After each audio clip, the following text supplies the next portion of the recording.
بسم اللہ الرحمن الرحیم۔ یہ ہے مادہ نمبر 8۔ مادہ نمبر 8 میں بنیادی طور پر جیسے ہم نے پیچھے ایجاب و قبول کا ایک اصول پڑھا کہ جب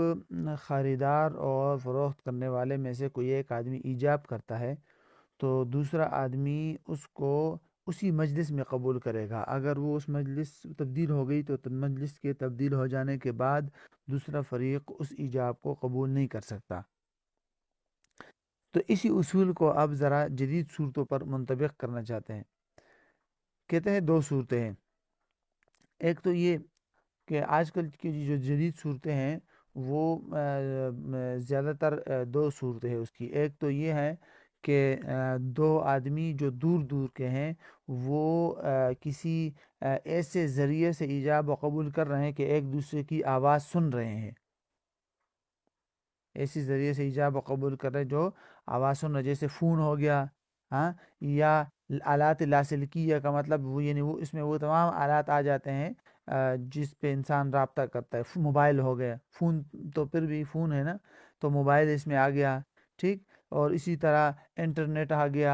جس میں سامنے بیٹھ کے وہ نظر آتے ہیں ایک دوسرے کو، تو مطلب جس میں دونوں فریقین ایک دوسرے کی آواز سن رہے ہیں۔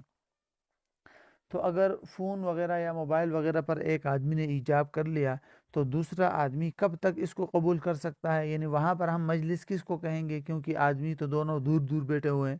تو وہاں ہم دوسرے آدمی کو کب تک قبول کرنے کا اختیار دیں گے؟ تو کہتے ہیں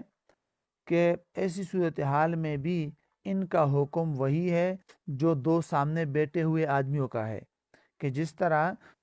ایک دوسرے کے سامنے آدمی بیٹھے ہوں اور ایک نے ایجاب کر لیا تو دوسرا آدمی اس مجلس کے ختم ہونے سے پہلے پہلے قبول کر سکتا ہے، بالکل اسی طرح اگر فون یا موبائل پہ ایک نے ایجاب کر لیا تو دوسرا آدمی جب تک فون کا رابطہ جاری ہے تو دوسرا آدمی اس کو ایجاب کو قبول کر سکتا ہے، اور جیسے ہی رابطہ منقطع ہو گیا تو گویا کہ مجلس ختم ہو گئی، لہٰذا اب دوسرا فریق اس کو قبول نہیں کر سکتا۔ دوبارہ اگر رابطہ ہوا تو سابقہ رابطے کے اندر جو ایجاب ہوا تھا وہ ختم ہو چکا، دوبارہ نئے سرے سے ایجاب کرنا پڑے گا،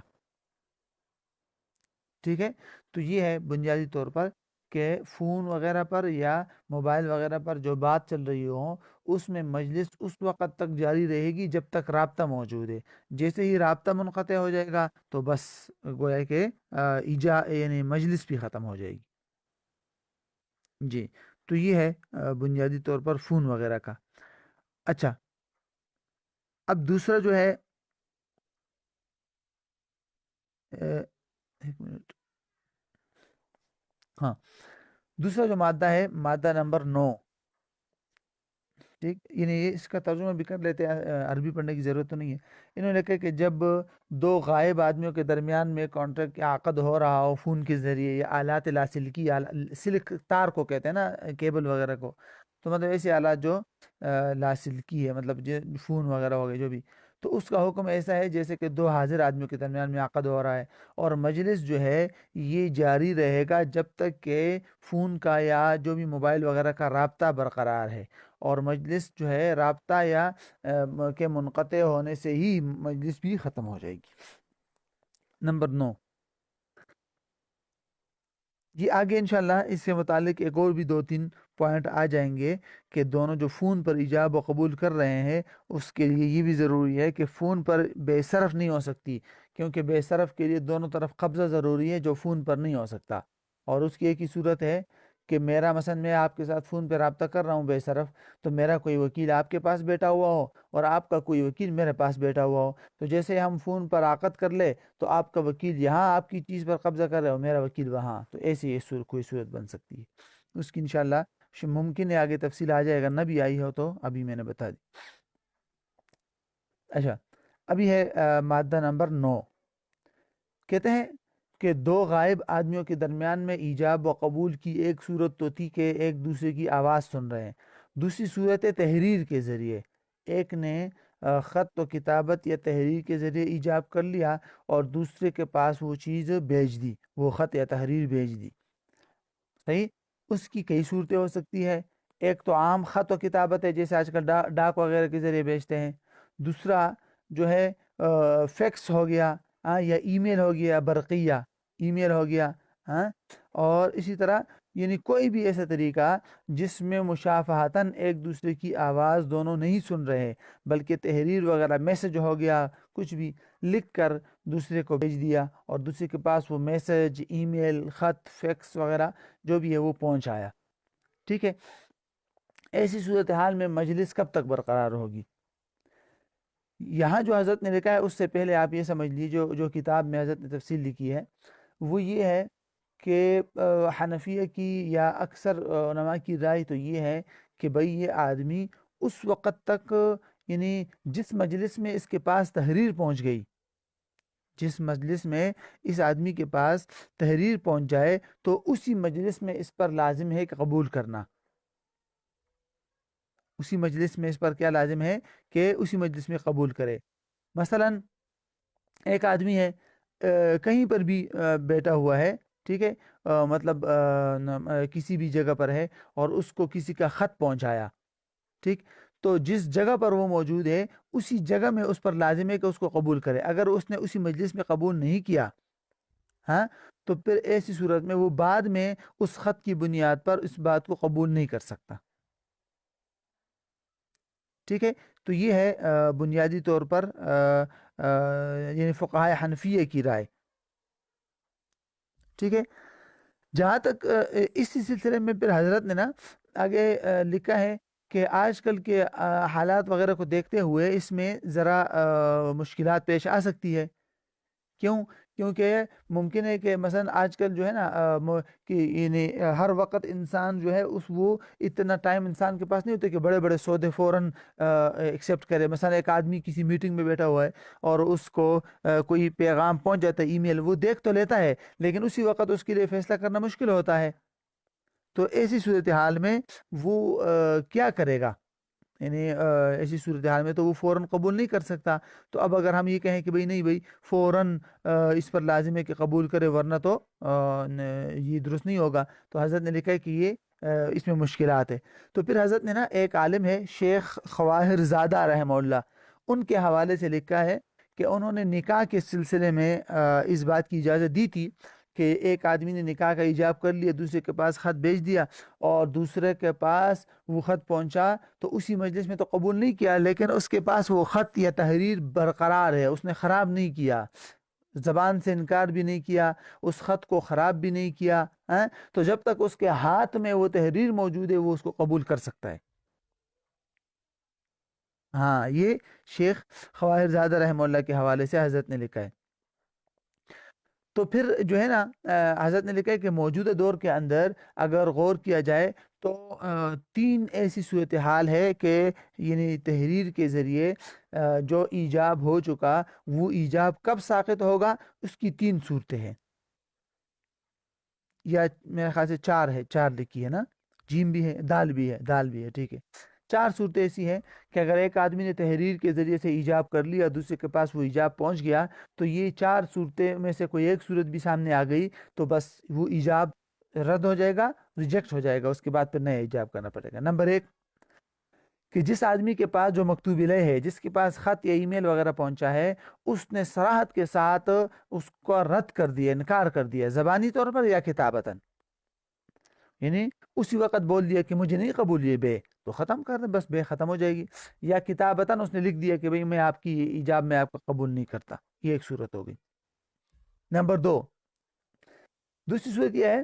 کہ ایجاب کرنے والے نے اپنا ایجاب جو ہے وہ موقت کیا ہوا ہے، موقت کا مطلب ہے لمٹ کیا ہوا ہے ٹائم کے ساتھ، کہ بھائی میں آپ کو یہ چیز بیچ رہا ہوں یا آپ سے یہ چیز خرید رہا ہوں، ایجاب کر رہا ہوں، لیکن اس کی ٹائمنگ جمعے کے دن تک ہے۔ اگر تم نے جمعے کے دن 12 بجے تک جواب دے دیا تو ٹھیک، اگر جمعے کے دن 12 بجے تک جواب نہیں دیا آپ نے تو میرا ایجاب خود بخود ساقط ہو جائے گا، ایکسپائر ہو جائے گا، ختم۔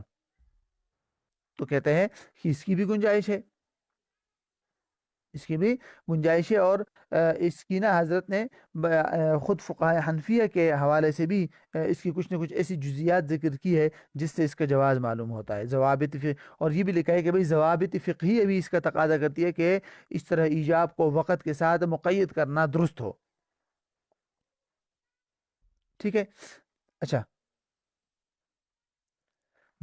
تیسری صورت ہے کہ جو موجب ہے، ایجاب کرنے والا، اس نے دوسرے فریق کے قبول کرنے سے پہلے ہی اپنے ایجاب سے رجوع کر لیا، یعنی باقاعدہ اس کو بتایا بھی ہے، اگر اس کو علم نہیں ہے پھر تو اس کے رجوع کا اعتبار نہیں ہے نا، لیکن اس کو فون کر کے بتا دیا یا کوئی اور طریقے سے اس کو یہ بات پہنچا دی گئی کہ بھئی جو ایجاب میں نے کیا تھا اب میں اس کو جو ہے نا اس سے رجوع کرتا ہوں، بشرطے کہ سامنے والے نے اس کو قبول نہ کیا ہو، اگر سامنے والے نے قبول کر لیا تو اب رجوع نہیں کر سکتا یہ۔ چوتھی صورت اور آخری صورت یہ ہے کہ جس آدمی کے پاس پیغام پہنچا ہے ایجاب کا، اس نے اتنی زیادہ مدت تک خاموشی اختیار کر لی کہ عرف میں اس خاموشی کو اعراض سمجھا جاتا ہو ایجاب سے، یعنی ایجاب کرنے والے نے کوئی مدت تو طے نہیں کی اپنے ایجاب کی، لیکن سامنے والا تقریباً 1 مہینے تک خاموش رہا، تو عام عرف اور معاشرے میں یہی سمجھا جاتا ہے کہ اتنی زیادہ مدت تک جب کوئی آدمی خاموش رہے تو اس کا مطلب یہ ہے کہ اسے یہ سودا قبول نہیں ہے، تو لہٰذا ہم ایجاب کو ایسی صورتحال میں ساقط سمجھ لیں گے۔ اب اس کے لیے کوئی ٹائمنگ مقرر نہیں ہے، یہ ہر معاشرے اور ہر عرف کا الگ ہو سکتا ہے، لہٰذا جہاں بھی اس طرح کا کوئی فیصلہ آ جائے تو وہاں کے عرف اور معاشرے میں کم از کم 3-4 تاجروں سے وہاں کا عرف پوچھ لیا جائے کہ کتنے دنوں تک اگر سامنے والا قبول نہ کرے تو اس کو ساقط سمجھا جاتا ہے، کچھ کہیں گے 3 دن، تو کچھ جتنے بھی، تو جو بھی درمیانی مدت طے ہو جائے تو وہ اس کے مطابق ایجاب کو ساقط قرار دیا جائے گا۔ ٹھیک ہے، یہ بات تو تقریباً ہوگی، اس میں اور کوئی بات اہم نہیں ہے۔ جی آگے والا جو ہے نا مادہ نمبر 10 کہ ان کان العقد بین حاضرین فالعقد یتم بقبول الطرف الثانی بشرط ان یتلفظ به بحیث اسمه فی، اور اچھا یہاں سے جو ہے نا یہ بھی ایک سوال کا جواب ہے کہ ایجاب و قبول تام کب ہوں گے، یعنی تام کب ہوں گے، یا بالفاظ دیگر آپ یوں کہہ سکتے ہیں کہ یہ یعنی کوئی بھی کانٹریکٹ یا بے تام اور مکمل کب سمجھی جائے گی، کوئی بھی کانٹریکٹ یہ ہے یہ تام اور مکمل کب سمجھی جائے گی کہ جو ہے دونوں آدمی پھر اس سے رجوع نہ کر سکے، دونوں آدمی اس سے رجوع نہ کر سکے۔ اس سلسلے میں نا ایک اصولی اختلاف ذہن میں رکھے پھر ہم آگے اس پر منطبق کرتے ہیں۔ اصولی اختلاف یہ ہے کہ دیگر تو تمام ائمہ کی رائے یہ ہے، جیسے ہم نے پیچھے پڑھا کہ ایجاب کرنے والے نے جب ایجاب کر لیا تو سامنے والے نے جب تک قبول نہ کیا ہو تو ایجاب کرنے والا اپنے ایجاب سے رجوع کر سکتا ہے، پڑھا نا ہم نے، ٹھیک، اور یعنی کہ ایجاب کرنے والے پر اپنے ایجاب لازم نہیں ہے، وہ رجوع کر سکتا ہے جب تک کہ سامنے والے نے قبول نہ کرے، لیکن سامنے والے نے قبول کر لیا تو عقد جو ہے یہ کمپلیٹ ہو جائے گا، اب کوئی بھی آدمی رجوع نہیں کر سکتا۔ ہاں حنفیہ کے ہاں اسی مجلس میں بھی نہیں کر سکتا، اور دیگر ائمہ کے ہاں خیار مجلس حاصل ہے، اسی مجلس میں کوئی بھی آدمی قبول کرنے کے بعد بھی ریجیکٹ کر سکتا ہے، یہ خیار مجلس ہے نا مشہور خیار،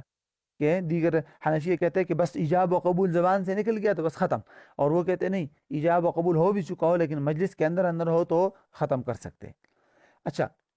مالکیہ کی رائے ذرا مختلف ہے، ان کی رائے یہ ہے کہ اگر ایک آدمی نے ایک مرتبہ ایجاب کر لیا تو اب اس پر یہ ایجاب لازم ہے، وہ ایجاب سے رجوع نہیں کر سکتا، یعنی اگرچہ سامنے والے نے قبول نہ بھی کیا ہو تب بھی یہ مالک نہیں ہے کہ اپنے ایجاب کا ریجیکٹ کرے، ٹھیک ہے، تو وہ کہتے ہیں کہ بھئی یہ، لیکن دیگر ائمہ کہتے ہیں نہیں وہ کر سکتے ہیں، ایجاب سے رجوع کر سکتے ہیں۔ اچھا اب یہاں اس کو فٹ کیجئے، کہتے ہیں کہ اگر دو سامنے موجود آدمی ہے اور تو ان کے درمیان میں یہ عقد کمپلیٹ کب شمار ہوگا، تو کہتے ہیں کہ ایجاب و قبول جب ہو جائیں گے، ادھر سے ایجاب ہو گیا ادھر سے سامنے والے نے قبول کر لیا تو عقد بے مکمل اور کمپلیٹ ہو گئی، اب کوئی آدمی وہ نہیں کر سکتا، لیکن شرط یہ ہے کہ سامنے والا کا ایجاب جو ہے نا یہ آدمی سنے بھی، اس نے دل میں کہا ہو یا اتنے آہستہ الفاظ میں، تو پھر ایجاب کرنے والے پر یہ عقد لازم نہیں ہوگا۔ یہی حکم جو ہے یہ فون وغیرہ پر بھی ہے، جس میں انسان ایک دوسرے کی آواز سنتے ہیں، تو اگر ایک نے ایجاب کر لیا دوسرے نے اس طرح قبول کر لیا کہ دوسرے کو آواز آ گئی تو بس عقد بے کمپلیٹ ہو گئی، معاملہ مکمل ہو جائے گا۔ اچھا یہ تو ہو گیا یہ، لیکن اب دیکھنا یہ ہے کہ تحریری صورت کے اندر مادہ نمبر 11 میں ہے یہ کہ تحریری صورت میں یہ عقد بے یا ایجاب و قبول کو ہم کب کمپلیٹ سمجھیں گے، ٹھیک ہے، تو یہ بہت اہم ہے۔ کیوں؟ سوال پیدا ہو سکتا ہے نا کہ میں نے مثلا مثال کے طور پر ایک ای میل لکھی جس میں میں نے آپ کی گاڑی کے لیے ایجاب کر لیا کہ میں آپ کی گاڑی خریدتا ہوں اتنی قیمت میں، آپ کے پاس ای میل پہنچ آئی، ٹھیک ہے، اب اس کی دو تین صورتیں ہو سکتی ہے. ایک تو یہ کہ آپ نے وہاں بیٹھ کر زبانی طور پر قبول کر لیا, تو کیا ہم زبانی طور پر ہی اس عقد کو کمپلیٹ سمجھ لے. دوسری صورت یہ ہے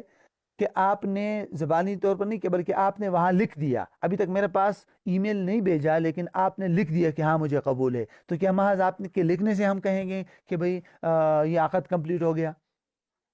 نمبر 3, تیسری صورت یہ ہے کہ آپ نے باقاعدہ لکھ کر مجھے ارسال کر دیا اور میرے پاس ای میل پہنچائی, تب ہم کہیں گے کہ یہ عقد کمپلیٹ ہو گیا. تینوں صورتیں ہو سکتی ہے نا. اچھا, تو اب حضرت نے لکھا ہے کہ بھئی یہاں دو چیزیں ہیں. ایک ہے دیکھیے پہلی دو صورتیں جو ہے نا کہ بھئی زبانی طور پر اس آدمی نے وہاں بیٹھ کر قبول کر دیا, یہاں مجھے پتہ نہیں ہے, مثلا میں ایجاب کیا تھا, آپ نے کراچی میں بیٹھ کر زبانی طور پر قبول کر لیا, مجھے تو کوئی پتہ نہیں. یا آپ نے وہاں لکھنے سے قبول کر لیا لیکن وہ تحریر ابھی تک مجھے نہیں بھیجی, تو بھی مجھے کوئی پتہ نہیں ہے نا.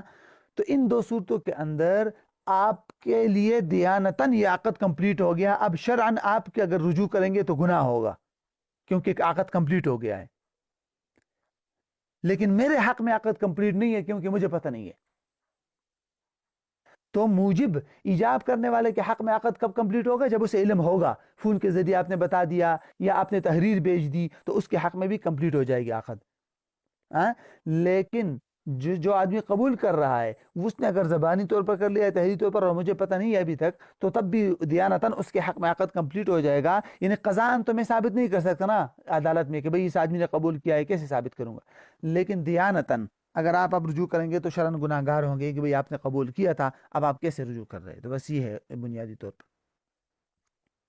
تو کہتے ہیں ان کان العقد بین غائبین بطریق المکاتبہ, مادہ نمبر 11 میں نا, کہ اگر عقد دو غائب آدمیوں کے درمیان ہو تحریر کے ذریعے سے, تو عقد جو ہے وہ قبول کرنے والے کے حق میں لازم ہو جائے گا دیانتاً. کیسے؟ جب وہ قبول کرے گا شفاہن یا کتابتاً. ٹھیک. اما فی حق الموجب, جس نے ایجاب کیا اس کے حق میں عقد کب کمپلیٹ ہوگا؟ تو کہتے ہیں عقد اس وقت تک اس پر لازم نہیں ہوگا, کمپلیٹ نہیں ہوگا, جب تک کہ وہ قبول کرنے کا جو خط یا رسالہ ہے وہ اس کے پاس پہنچ نہ جائے, وصول نہ کرے. تو جب اس کے پاس پہنچ جائے گا تو اس کے حق میں بھی عقد کمپلیٹ ہو جائے گا. تو یہ ہے اس کا خلاصہ. اچھا, آگے ہے یہ مادہ نمبر 12. اس میں بنیادی طور پر نا فرق بیان کیا گیا ہے ایجاب اور ایڈورٹائزمنٹ کے درمیان, اعلان جس کو کہتے ہیں. کیونکہ آپ نے دیکھا ہوگا نا, ایڈورٹائزمنٹ ہوتی ہے اور اشتہارات لگے رہتے ہیں, اس میں چیز کی قیمت بھی لکھی ہوتی ہے اور سب کچھ تفصیلات بھی لکھی ہوتی ہے, تو اس کو تو کوئی ایجاب نہیں سمجھتا, باقاعدہ جا کے بعد میں جا کے ایجاب و قبول خریدنا پڑتا ہے نا. تو اس لیے کہتے ہیں کہ بھئی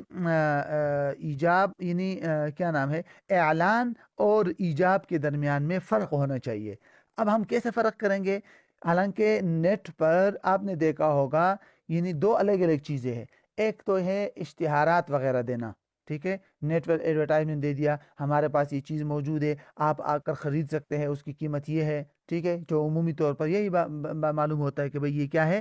قرائن سے بھی یہی معلوم ہوتا ہے, عرف سے بھی, کہ یہ محض ایک اشتہار ہے, اس آدمی نے چیز بیچی نہیں ہے. اچھا, دوسری قسم کی اشیاء جو ویب سائٹ پر لگی ہوتی ہے, وہاں پر اس کی مکمل ڈیٹیل بھی ہوتی ہے, قیمت بھی ہوتی ہے, اور ایک آپشن دیا ہوتا ہے کہ اگر آپ نے خریدنا ہے تو BUY پر کلک کرے, اور آپ کے مثلا تو جیسے ہی آپ نے کلک کر دیا تو وہاں پر جو ویب سائٹ پر جو چیزیں دی جاتی ہیں, علماء نے لکھا ہے, حضرت نے لکھا ہے کہ وہ جو ہے وہ ایجاب ہے, وہ محض اشتہار نہیں ہے,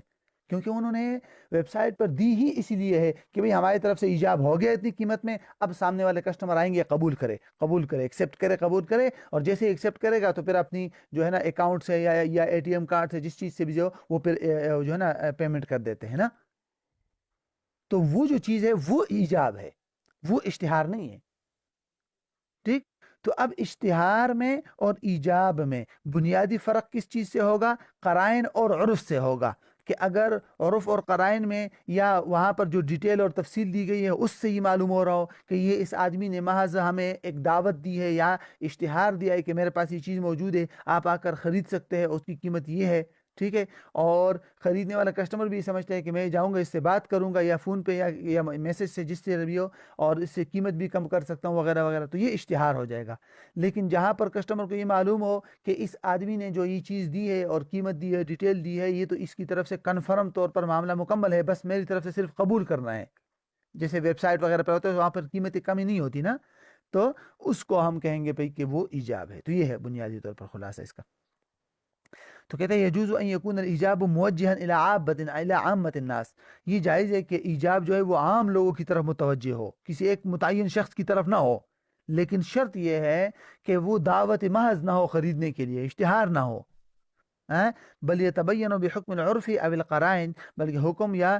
عرف کے حکم یا قرائن سے یہ واضح ہو جائے کہ ان المقصود انشاء العقد بهذا الایجاب، کہ اس آدمی کا اصل مقصود عقد کو وجود میں لانا ہے اس ایجاب کے ساتھ، جو بھی آدمی اس کو قبول کرے گا، جو بھی کسٹمر آئے گا اور اس کو ایکسیپٹ کرے گا، تو بس اس کے ساتھ عقد کمپلیٹ ہو جائے گی۔ مثلا وہ ایجاب جو عام لوگوں کی طرف متوجہ ہوتا ہے بطریقہ کمپیوٹر کا مطلب وہی ہے ویب سائٹ وغیرہ پر جو ہوتے ہیں، ایکسپریس، علی ایکسپریس اور دراز اور وغیرہ وغیرہ پر، جی جی بالکل، تو اس طرح اس پر۔ تو یہ ہے نمبر 12 مادے کا خلاصہ۔ اچھا، مادہ نمبر 13، اس میں بتعاتی کا ذکر ہے، ٹھیک ہے۔ بیتعاتی کی پہلے تعریف کرتے ہیں اور پھر اس کے بعد اس کے حکم شرعی کیا میں بتاتا ہوں آپ کو، اور پھر آخر میں اس مادے کا ترجمہ کر لیں گے۔ بیتعاتی، دیکھیں تعاتی باب تفاعل سے ہے نا، اور اس کا لغوی معنی ہے لین دین، یعنی ایک طرف سے دینا دوسری طرف سے لینا، تو دونوں طرف سے ہوگا تو تب۔ اچھا، اور اس کی اصطلاحی تعریف کیا ہے یہ؟ اچھا، بیتعاتی کو نا معاطات اور مراوضہ ذات کے ساتھ، مراوضہ کا نام بھی دیا گیا ہے، مراوضہ ذات کے ساتھ۔ اور اس کی تعریف کیا ہے؟ تعریف یہ ہے کہ بائع مبیع دے دے، مشتری ثمن دے دے، زبانی طور پر کوئی بھی، زبانی یا تحریری طور پر کوئی ایجاب و قبول نہ ہو، یا عملی طور پر ایجاب و قبول ہو جائے، بائع نے مبیع دے دیا اور مشتری نے قیمت دے دی اور دونوں نے زبان سے کوئی بھی ایجاب و قبول نہیں کیا، ٹھیک ہے، تو یہ ہے ایجاب و قبول کی تعریف۔ اور ایک صورت تو اس کی یہ ہو گئی کہ دونوں نے دے دی، بائع نے چیز دے دی، مشتری نے ثمن دے دی، اور کوئی زبانی نے کچھ بھی نہیں کہا۔ ایک اور صورت ہے، اس میں یہ ہے کہ ایک طرف سے تو زبانی طور پر ایجاب ہو جائے اور دوسری طرف سے عملی، مثلا میں نے دکاندار کو کہا یہ لیجئے 50 روپیہ اور اس کے مجھے انڈے دے دیجئے، تو میں نے ایجاب کر لیا، ادھر سے اس نے کچھ نہیں کہا، اس نے پیسے لے لیے اور انڈے دے دیے، تو اس کی طرف سے گویا کہ عملی ہو گیا۔ تو اس کو بھی اگرچہ فقہائے حنفیہ میں سے بعض نے اس کو تعاتی میں شمار نہیں کیا، وہ کہتے تعاتی میں دونوں طرف سے عمل ہوتا ہے، لیکن یہ ہے کہ جواز میں تو کوئی شک نہیں ہے، اور اکثر فقہاء نے اس کو تعاتی میں ہی شمار کیا ہے۔ یہ دوسری صورت ہے۔ اب اس کا حکم شرعی دیکھتے ہیں کہ کیا بیتعاتی یا عملاً بے کرنا، زبان سے کچھ بھی نہ کہنا، یہ شرعاً جائز ہے یا نہیں؟ جمہور علماء کے نزدیک بیتعاتی جائز ہے، اور ان کے درمیان جو بنیادی دلیل ہے ان کی وہ یہی ہے کہ بھئی بے کا بنیادی دلیل یا بنیادی شرط جو ہے وہ ہے رضامندی، تراز، رضامندی، اور یہاں پر جب دونوں نے عملاً بے کر لیا تو انہوں نے رضامندی کر لی۔ اب جہاں ایجاب و قبول کے لیے زبانی طور پر تو ضروری نہیں ہے، ایجاب و قبول تو ہر ایسے عمل کو کہتے ہیں جس سے آپ کی رغبت اور رضامندی کا اظہار ہو جائے، تو یہاں پر عمل کے ذریعے سے رضامندی کا اظہار ہو گیا تو بس کافی ہے، ٹھیک۔ لیکن شافعی رحمہ اللہ امام کی مشہور رائے یہ ہے کہ بھئی ایجاب و قبول زبانی ضروری ہے، بے تعاتی درست نہیں ہے،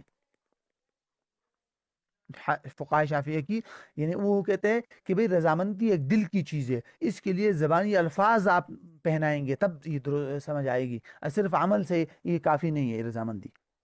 بہرحال پھر بعض فقہائے شافعیہ نے جو ہے نا بعد میں جا کر جو ہے انہوں نے کہا کہ خصیص اشیاء کے اندر بیتعاتی درست ہے اور اعلیٰ اشیاء کے اندر بیتعاتی درست نہیں ہے، اس طرح کر دیا، لیکن جو مشہور رائے ان کی یہی ہے کہ بھئی بیتعاتی درست نہیں ہے۔ اچھا، تو اس میں اور کوئی بات میرے خیال سے نہیں ہے، بس اس کا ترجمہ دیکھ لیتے ہیں۔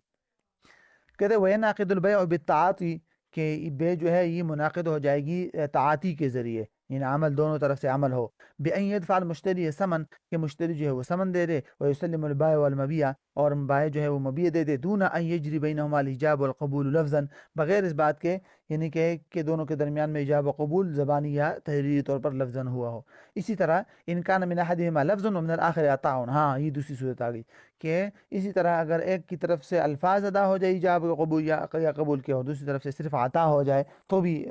بے منعقد ہو جائے گی. اچھا, یہ جو آگے ہے مادہ نمبر 14, اس میں بیع الاستجرار کی بحث ہے. یہ بڑا ایک مشہور مسئلہ ہے استجرار کا. ایک منٹ, ہاں, تو بے استجرار کے بارے میں نا حضرت نے جو کچھ لکھا ہے اس کا خلاصہ اگر میں کہوں تو آپ سمجھ لیجئے کہ 3 باتیں ہیں بے استجرار سے متعلق. تو وہ 3 باتیں میں آپ کو خلاصتاً بتا دیتا ہوں, پھر یہاں انشاءاللہ ہم اس مادے کا ترجمہ کر لیں گے, ٹھیک ہے. اچھا,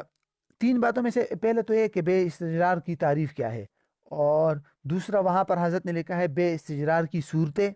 اور تیسری اور آخری بات ہے بے استجرار کا شرعی حکم. ٹھیک ہے. بے استجرار کی تعریف یہ ہے کہ آسان الفاظ میں ہم یوں کہہ سکتے ہیں کہ ایک خریدار نے کسی دکاندار یا فروخت کرنے والے سے مختلف اوقات میں اپنی ضرورت کے مطابق مختلف چیزیں لیتا رہتا ہے, ٹھیک ہے. اور کبھی تو اس طرح ہوتا ہے کہ بہت ساری قیمت شروع میں دے دی, اور کبھی ایسا ہوتا ہے کہ بعد میں قیمت دیتے ہیں, لیکن ایک متعین وقت کے بعد جا کر اس کا حساب و کتاب کر کے اگر شروع میں قیمت دی ہو تو کمی بیشی برابر کی جاتی ہے, اور اگر قیمت نہ دی ہو تو بعد میں حساب و کتاب کر کے قیمت دے دیتے ہیں. جیسے آج کل کھاتا نہیں کھولتے لوگ, ہاں کھاتا کھول لیا اور دکاندار سے مختلف ضرورت کے مطابق جب بھی چیز ضرورت پڑی چیز لاتے رہے, پھر ایک وقت بعد جا کر جو ہے ان کو کہہ دیا کہ بھئی یہ چلے رجسٹر دکھائے مجھے, اور رجسٹر اٹھا کر اپنا کھاتا دیکھا اور جو بھی ہے اس کی حساب و کتاب وغیرہ کر کے بل بنا کے دے دیا. اور کبھی ایسا بھی ہوتا ہے شروع میں دکاندار کے پاس 10,000 روپے رکھ دیے کہ یہ رکھ لو اور مہینے بعد آ کر ہم حساب و کتاب کر لیں گے, ٹھیک ہے. تو یہ جو کھاتا کھولنا ہے اور ضرورت کے مطابق, استجرار کا لغوی معنی بھی یہی ہے نا, جروں سے کھینچنا, اور استجرار کا مطلب ہوتا ہے تھوڑا تھوڑا چرت کر کے کسی چیز کو کھینچتے رہنا, اپنے یعنی لیتے رہنا.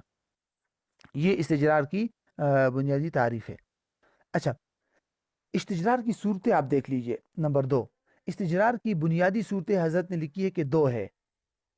ایک کو حضرت نے کہا بمبلغ مؤخر, استجرار بمبلغ مؤخر کا نام دیا تھا, اور دوسرے کا نام دیا ہے استجرار بمبلغ مقدم, اور دونوں آسان ہے. استجرار بمبلغ مؤخر کا مطلب یہ ہے کہ لاسٹ میں کسی وقت بعد جا کر, ہاں یعنی کسی وقت تک چیزیں لیتے بعد میں جا کر قیمت دے دے, یعنی مبلغ جو ہے نا قیمت وہ بعد میں دے دینا. اور مبلغ مقدم کا مطلب شروع سے ہی کچھ پیسے رکھ لینا اس کے پاس اور بعد میں جا کر صرف حساب و کتاب کر لینا. یہ ہو جائے گا استجرار بمبلغ مقدم. اچھا, اب ہم حکم شرعی کی طرف آتے ہیں. بے استجرار کا حکم شرعی کیا ہے؟ اس میں بھی فقہا کا اختلاف ہے. اکثر فقہاء شافعیہ اس کو درست نہیں سمجھتے. وہ وجہ ہی بتاتے نا کہ استجرار میں بھی تو تعاطی ہوتا ہے نا, بچہ بیچ دیا آپ نے کہ جاؤ اس دکاندار سے کھاتا چیز لے آؤ, یا آپ خود گئے چیز اٹھا کر لے آئے, اس نے دیکھا اور لکھ لیا, تو بیعطاعتی ہے بنیادی طور پر. اور شافعیہ کہ ہاں بیعطاعتی درست نہیں ہے, تو اس لیے فقہاء شافعیہ کہ ہیں درست نہیں. اچھا, فقہاء مالکیہ کے ہاں اور فقہاء حنابلہ, ان دونوں حضرات کی رائے یہ ہے کہ بے استجرار تب درست ہے کہ جب آپ چیز لیں تو اس وقت آپ کو بھی اور دکاندار کو بھی اس چیز کی قیمت معلوم ہو, یا تو اس کی بازاری قیمت کنفرم ہے یا آپ دونوں نے زبانی طور پر قیمت طے کر لی, تب درست ہے. سمجھ آ گیا کہ جب بھی آپ اس سے چیز اٹھائے تو یا تو بازاری قیمت کی بنیاد پر اس کی ایک ہی قیمت ہے, لوگوں میں مختلف نہیں ہے, ہاں جیسے اخبارات وغیرہ ایسی چیزیں ہوتی, اور یا جو ہے آپس میں آپ دونوں نے طے کر لی کہ اس کی قیمت 500 ہے نا, ہاں ٹھیک ہے لکھ لینا, اور آپ آگے لے گئے. فقہاء حنفیہ کہتے ہیں ہاں قیمت جو ہے وہ کنفرم طور پر ضروری ہے. فقہاء حنفیہ اتنی گنجائش دیتے ہیں, وہ کہتے ہیں ہر صورت جائز ہے. کیسی؟ کہ اگر بازاری قیمت کی بنیاد پر لے لی چیز تو بھی درست ہے, اگر آپس میں قیمت طے کر لی تو بھی درست ہے, اگر گاہک نے چیز اٹھائی اور لے آیا گھر, گاہک کو معلوم ہی نہیں ہے کہ اس کی قیمت کیا ہوگی، بس اس نے یہ کہہ دیا کہ بھئی جو بھی قیمت ہوگی وہ لکھ لے گا، میں بعد میں جا کے معلوم کر لوں گا 1 مہینے بعد حساب کتاب کر کے. اس کی بھی حنفی اجازت دیتے ہیں، حالانکہ حنابلہ اور مالکی اس کی اجازت نہیں دیتے،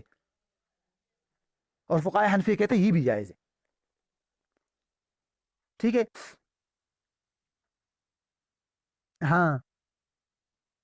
ہاں ہاں ہاں ٹھیک ہے، میں آگے بتاتا ہوں. تو اصل میں نا بنیادی چیز اس میں حنفیہ کی یہی ہے کہ ایک تو ضرورت و حاجت، اور دوسری بنیادی چیز ہے کہ آدمی نزاع، جھگڑے کا نہ ہونا. انہی جو جہالت ہے قیمت میں، اس سے عمومی طور پر وہ جگہ نہیں ہوتا. کھاتا بھی وہی لوگ کھولتے ہیں جن کا آپس میں جو ہے نا ایک انڈرسٹینڈنگ ہوتی ہے، اور وہ کوئی جھگڑا وغیرہ نہیں ہوتا. بعد میں جا کر وہ میں اگر بتا زیادہ بھی قیمت ہو، وہ مذاق مذاق میں کہتے ہیں یار اتنی زیادہ قیمت کیسی لگائی ہے، تو وہ آپس میں جو بھی ہوتے ہیں تو بعد میں بھی ایڈجسٹمنٹ کر لیتے ہیں، کوئی جھگڑا نہیں وجود میں نہیں آتا. ٹھیک ہے. اب ذرا اس کی نا تھوڑی سی حنفیہ کے مسلک کی تھوڑی سی مزید وضاحت بھی میں کر دیتا ہوں تاکہ سمجھ آ جائے نا. اچھا، حنفیہ تو کہتے ہیں نا کہ جس وقت چیز آدمی لے جاتا ہے، تو اگر بازاری قیمت دونوں کو معلوم ہے یا دونوں نے زبان سے وضاحت کر دی قیمت، تو بے تو اسی وقت کمپلیٹ ہو گئی. یا تو ادار بے ہو جائے گی نا، بعد میں قیمت دے گا، مبلغ مؤخر ہے، اور اگر مبلغ مقدم ہے تو اسی پیسوں سے اتنے پیسے کاٹ لے گا وہ، تو بے اسی وقت کمپلیٹ ہو گئی. لیکن اگر چیز لے جاتے وقت خریدار کو معلوم ہی نہیں ہے کہ اس کی قیمت کیا ہے، اس نے کہا جو بھی قیمت ہوگی بعد میں آ کر میں کر لوں گا، تو اس وقت بے کب کمپلیٹ ہوگی، عقد کب مکمل ہوگا؟ اگر ہم کہیں کہ بھئی یہ چیز لے جاتے وقت ہی عقد مکمل ہے، تو اس وقت تو خریدار کو قیمت ہی معلوم نہیں ہے، کیسے عقد مکمل ہے نا؟ اور اگر ہم یہ کہیں کہ بھئی جب 1 مہینے بعد یہ آئے گا خریدار اور یہ حساب و کتاب کرے گا، تو جو چیز لے جا کر گیا ہے، استعمال کر لیا گھر میں، تو اس کی قیمت اس وقت اس کو معلوم ہو جائے گی نا، تو اس وقت عقد مکمل ہو جائے گا. تو اس پر ایک اور اعتراض آئے گا پھر کہ بھئی اس وقت آپ کہہ رہے تھے قیمت تو معلوم ہو گئی لیکن چیز موجود نہیں ہے، اس وقت عقد کیسے معلوم ہوگا؟ مبیع تو استعمال کر چکا ہے. تو اس کا مطلب ہوگا کہ مبیع کو عقد کے مکمل کرنے سے پہلے ہی جو ہے گاہک استعمال کر چکا، تو یہ خرابی بھی آ سکتی ہے. اب اس خرابی کو دور کرنے کے لیے نا فقہائے حنفیہ نے مختلف جوابات دیے ہیں. بعض نے کہا کہ بھئی یہ بے ہے ہی نہیں، یہ گویا کہ ایسا ہے جیسے کہ گاہک نے دکاندار کی رضامندی سے اس کی چیز استعمال کر لی اور اب بعد میں آ کر اس کا ضمان ادا کر رہا ہے. بعض نے اس کی تکیف زمان پر ڈال دی کہ زمان ہے. اچھا، بعض فقہائے حنفیہ نے کہہ دیا کہ بھائی یہ زمان ومان نہیں ہے، یہ بعد میں آ کر جب جس وقت قیمت حساب و کتاب کرے گا اس وقت یہ بے منعقد ہوگی، اور جہاں تک یہ سوال ہے کہ بھئی اس وقت مبیع موجود نہیں ہے تو معدوم ہے. تو جواب دے دیا کہ بھئی اگر سے معدوم ہے لیکن اس کی ہم یہاں اجازت دے دیں گے، کیونکہ معدوم کی بے اس لیے منع تھی نا کہ وہاں پر رسک ہوتا ہے، اور حوالہ کرنے پر جو بائع ہوتا ہے وہ قادر نہیں ہوتا، جو معدوم چیز کی بے ہے اس کے حوالے کرنے پر قادر نہیں ہوتا وہ. یہاں پر تو کلائنٹ جو ہے وہ یا گاہک جو ہے اس کو استعمال کر چکا ہے، یہاں وہ رسک موجود نہیں ہے، تو اس لیے معدوم کی اجازت دے دی گئی. ٹھیک ہے. بہرحال حضرت نے بھی اسی بنیاد پر لکھا کہ یہاں پر غرر اور دھوکہ وغیرہ نہیں ہے، ضرر بھی نہیں ہے، جہالت بھی نہیں ہے، جھگڑا بھی نہیں ہے، تو اس لیے ہم یہ کہہ سکتے ہیں کہ بھئی معدوم کی اجازت دے دی گئی، لہٰذا بعد میں بے منعقد گوئے کے وجود میں آ جائے گی. اور ایک اور اضافی پوائنٹ ہے، اس کو دیکھ لیتے ہیں کہ حضرت نے لکھا ہے کہ اگر مبلغ مقدم ہو، شروع میں ہی سارے پیسے دے دیے ہیں، تو اس پیسوں کی حیثیت کیا ہوگی پھر؟ تو کہتے ہیں کہ اس پیسوں کی حیثیت ہوگی، یہ شروع میں تو امانت ہے کیونکہ امانت کے طور پر دیتے ہیں، لیکن یہ جو ہے نا بعد میں استعمال کرنے کی چونکہ اجازت ہوتی ہے، لہٰذا یہ قرض ہو جائیں گے. اور اس کو حضرت نے ایک اور نام دیا ہے رقم علی الحساب، کہ جتنا جتنا یہ چیز لے جاتا رہا ہے سامنے والا اتنی اتنی قیمت اس سے وصول کرتا رہے گا. جیسے آج کل ہمارے ہاں رسائل اور مجلات کے اندر یہی ہوتا ہے نا، سالانہ شروع میں ہی پیسے دے دیتے ہیں، اور جب بھی رسالہ آتا ہے تو اس کی جو قیمت ہوتی ہے وہ وہاں کاٹ لی جاتی ہے، باقی قیمت ان کے پاس اسی طرح قرض یا امانت کے حکم میں رہے گی. اگر اس طرح ہوا کہ میں نے جی فیس کے اندر بھی ہوتی ہے، بالکل. جی جی جی بالکل. تو اگر کہیں اس طرح ہوا کہ کانٹیکٹ درمیان میں خراب ہو گیا، مثلا میں نے 12 مہینے کے ایک رسالہ لگایا تھا اور پیسے دیے تھے، 6 مہینے کے رسالہ بھیج دیا اور پھر انہوں نے رسالہ بند کر دیا، تو پھر بعد کے 6 مہینے کے پیسے مجھے واپس کریں گے. ٹھیک ہے. تو یہ ہے، تو اس کا ترجمہ دیکھ لیتے ہیں انشاءاللہ. تو یہ کافی آگے 15 والے میں انشاءاللہ کل لے جائیں گے. پھر